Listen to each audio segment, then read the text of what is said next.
बलराम सेंद्रिय गट आहे आणि जे ग्रामपुत्र परिवारामार्फत जे प्रोड्युसर कंपनी आहे त्यांनी जे प्रशिक्षण दिलेले आहे की पंजाबराव कृषी विद्यापीठा अंतर्गत प्रत्येक शेतकऱ्याला त्यांनी प्रशिक्षण दिलं आणि त्याच्यामध्ये त्यांनी एक पंचांग दिलं, जैविक पंचांग.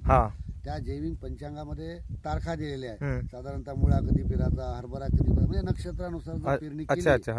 आणि आमचा जो अनुभव आहे की नक्षत्रानुसार पेरणी केल्यानंतर रोगराई हे फार कमी होते असं, आणि जे याची जे उगवण शक्ती आहे उगवण शक्ती चांगली राहते. हा आमचा स्वतःचा अनुभव. आता जवळपास 23 नोव्हेंबर पासून याला 3 फवारणी झाल्या.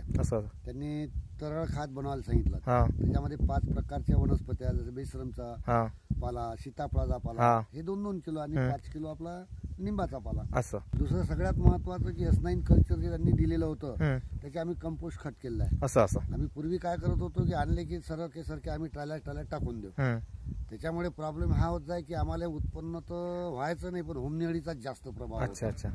तर त्या S9 कल्चरमुळे काय झालं की ते कंपोस्ट खत झाल्यामुळे तेव्हापासून आम्हाला होमनी अळीचा त्रास बंद झालेला आहे. हा सर्वात मोठा फायदा झालेला आहे. तर हे तुमच्या पीक हरभऱ्याची क्वालिटी आहे, ती क्वालिटी दाखव जरा थोडीशी. कशा प्रकारे माल लागला? जैविक माल? हा जैविक आहे, संपूर्ण जैविक आहे आणि याच्यामध्ये कुठल्याही प्रकारचं रसायन नाही आहे. त्यामुळे लोकांच्या आरोग्याला प्रोड्युसर कंपनी आहे, त्या कंपनीच्या माध्यमातून आम्ही जैविक आणि सेंद्रिय शेती करतो.